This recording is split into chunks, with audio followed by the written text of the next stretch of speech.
Sir मी काल त्यालाच घाणं घेतलं गावात माझ्या, आणि पंचायतला डाळी पंचायत करून देऊ राहिली माहिती का तुम्ही.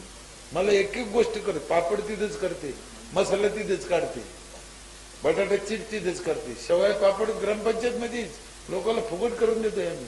माझं एकच हेतू की बाहेरून आणलं नाही पाहिजे, 2 रुपये नाही लागले पाहिजे, शुद्ध मिळालं पाहिजे.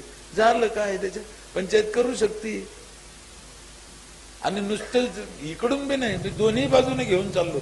अख्ख्या बायाच्या मोबाईलला वायफाय फ्री आहे, 1000 महिला आहे माहिती, वर्षभर सॅनिटरी नॅपकिन फ्री आहे महिलाला.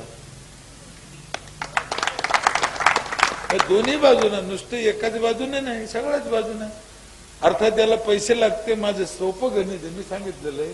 3500 रुपये टॅक्स घेत होतो मी वर्षाचा. पहिले 2000 घेत होतो, 1500, 2000 वाढीत गेलो. मागच्या वर्षी 3.5 होता, पुढच्या वर्षी 4000 राहील. गणित लावून पहा, मोघम बोलायचं नाही. 700 घरे, 28 लाख रुपये पहिल्या दिवशी जमा होते माझ्याकडे, 28 लाख. आणि 4000 रुपयात 4000 धरले, पुढच्या वर्षीच धरले. त्याच्यात या सुविधा देतो मी, 4 प्रकारचं पाणी देतो त्याच्यात, वेगळे पैसे द्यायचे नाही. मग 4000 दिल्यावर आरोची बाटली केवढ्याला येते? 20 लिटरची 10 रुपयाला. महिन्याचे किती झाले? 300. वर्षाचे किती झाले? 3600. आणि मी घेतले किती? झालं, त्याच्यातच मिटलं सगळं. हे बाकीचं तर पुरत फुकट आहे. मग कळलं? गिरणी आहे, पिठाची गिरणी टाकली आम्ही. लोक टॅक्स भरीत नव्हते, वर्षभर दळण फुकट.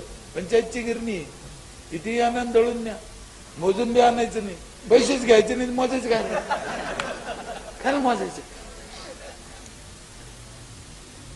सर गंमत म्हणून सांगत नाही, लय मोठा विषय नाही आहे, पण माझी पक्की खात्री आहे महाराष्ट्रात नाही देशात अजून कोणा केलं नसेल.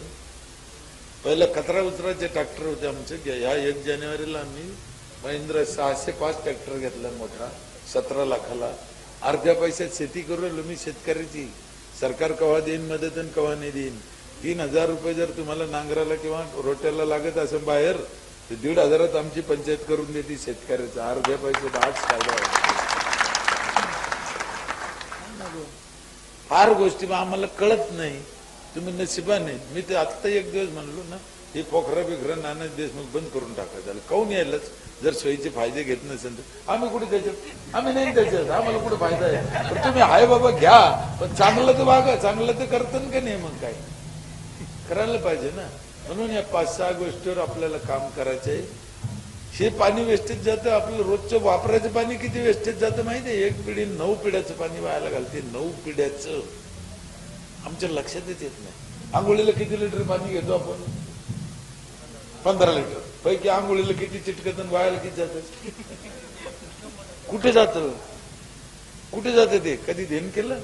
गटारात तुंबन, गल्लीत तुंबन, याच्या त्याच्या दारी जाईन, किडे होईन, मच्छर होईन, आळ्या होईन, आमचं आरोग्य खराब करीन. काही पाणी उन्हानं तापन. नुसतं आंघोळीचं नाही, भांडे धुवायला घेतलं 20 लिटर, भांड्याला किती चिटकलं?